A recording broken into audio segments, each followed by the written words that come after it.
My name is Chris Little. I teach physics and chemistry in the upper school and coach soccer and lacrosse.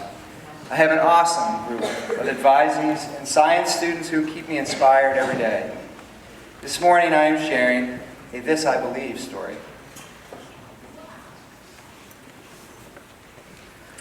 This is me with my wife, Beth, outdoors, climbing. When I was little, I wanted to be an astronaut and a scuba diver. I wanted to feed the sharks in the big tank at the aquarium in Boston. So, without being aware of it, I guess I had some goals in mind when I was a kid. I clearly missed the fact that NASA was not sending 8-year-olds into space. And please share in the excitement that I enjoyed 10 years later when I arrived at college to discover they offered a scuba course for physical education. Isn't that awesome? That was amazing. Of course I signed up. This story is not about becoming an astronaut or my scuba joy when I arrived at college. Before coming to Derryfield, I lived in Putney, Vermont and worked at a boarding school for boys with learning differences. 1 year ago, I set out to accomplish things meaningful to my today life.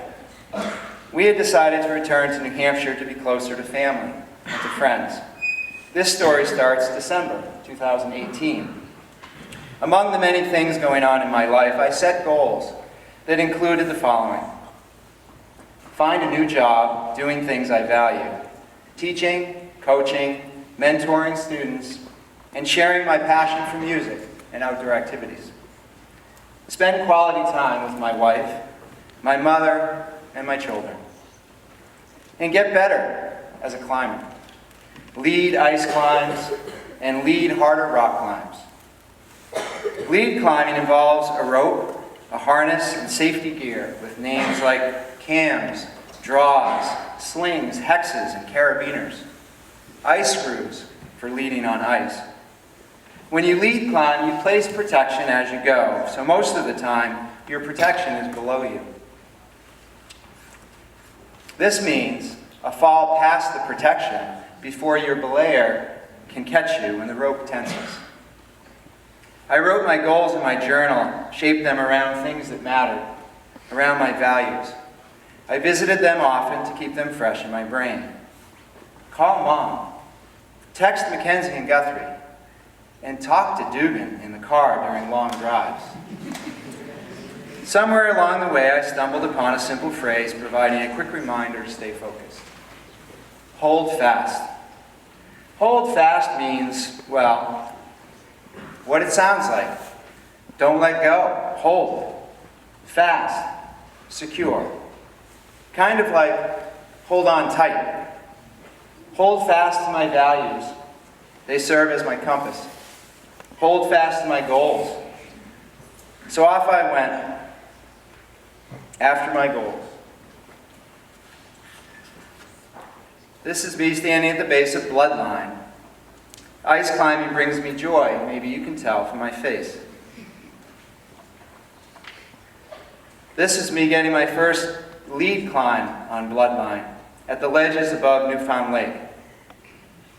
And also in February, climbing steeper ice at Rumney. I climbed as much as I could, given I lived in Vermont, far away from ice climbs, had a full-time job, and a family.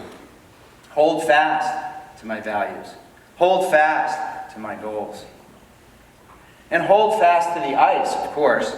They say, don't fall when leading ice. Adjust your stance, stay present, stay calm, stay centered. Breathe, place a screw.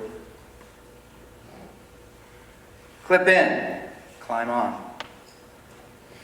Oh, call Mom, text Mackenzie and Guthrie. Talk to Dugan in the car during long drives. Hold fast. Peripeteia, that's when things go awry, when a sudden change in circumstances occur. Say it. Peripeteia. Good job.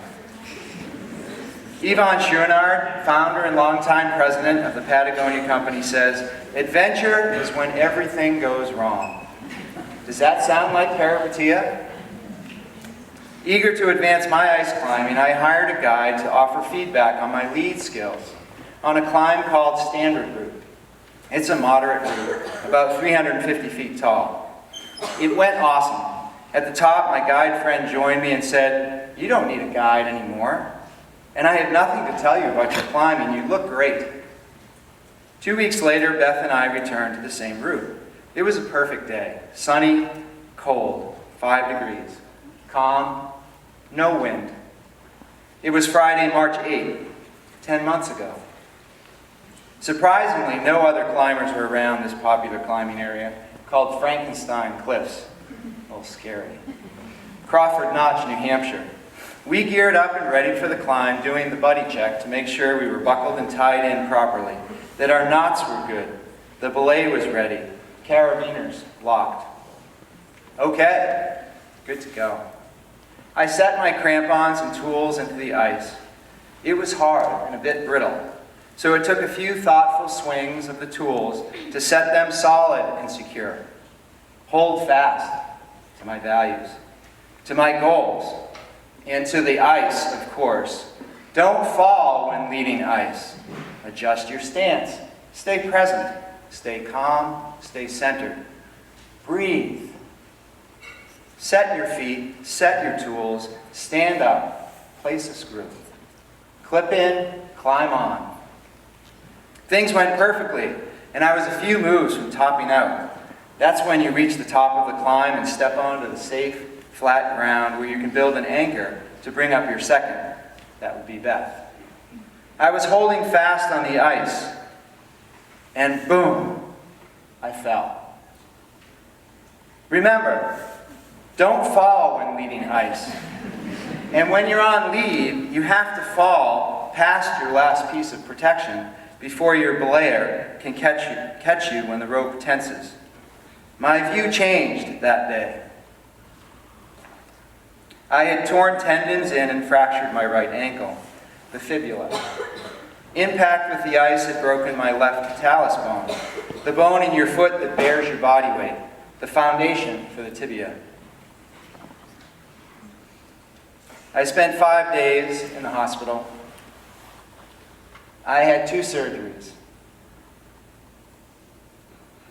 And the doctor told me no weight bearing on the right foot for at least 6 weeks. 12 weeks for the left foot. The Timberlake shirt is another story. I'll see you offline about that. 2 weeks and I'm back at work. When we have more time to chat, come see me for details about the fall and the self-rescue that followed. I am grateful my injuries could be surgically repaired and could heal. Temporary situation. Although there were concerns about my left foot healing properly, I was optimistic and just assumed everything would be fine. While my family and friends wanted to see me walk and be okay, I was determined to climb again, to climb on, hold fast. In April, I had an interview at a school in Manchester called the Derryfield School. So I had to get ready for that, so here I am, getting ready. And later in April, my first time standing up from the wheelchair at Concord Orthopedics. Just the right foot.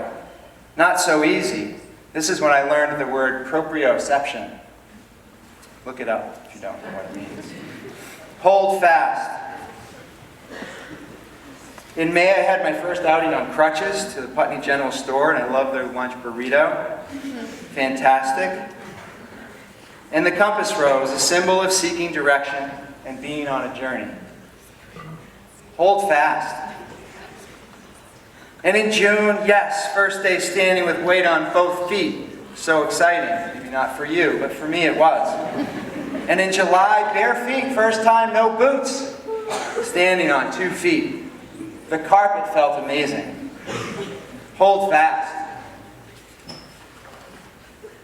And in August, at Evo in Concord, first time tying in and climbing indoors. Hold fast. First day of school. I got that job I wanted, thanks Derryfield. Dugan's thrilled too. And my first time back outdoors climbing on rock. Hold fast. In September, October, and early November, no pictures. Too busy here. I made a special effort to call my mom and to visit her. Dugan, Beth, and I went to help her move into a nicer assisted living place where she would have her own bathroom. She was unhappy sharing a bathroom. Her suite mate used her towels. Unacceptable to Mom. I get that too. Makes sense. Shortly after she moved, she fell and broke her hip. After hip replacement surgery, she was relocated to a rehabilitation facility to recover. I went to see her. Hold fast. She seemed so tired but determined to get back on her feet. Then a few days later, at 3:37 Thanksgiving morning, I received a call from a nurse telling me my mom had passed peacefully in the night. She was 94. Happy Thanksgiving, Mom. We love and miss you. Hold fast. With the goal of getting back on the rock, of leading again, Beth and I traveled to Utah and Nevada in search of ice and rock. The ice was not in. Here I am at the top of a climb I just led on a beautiful day in Nevada. Hold fast and climb on. Thank you.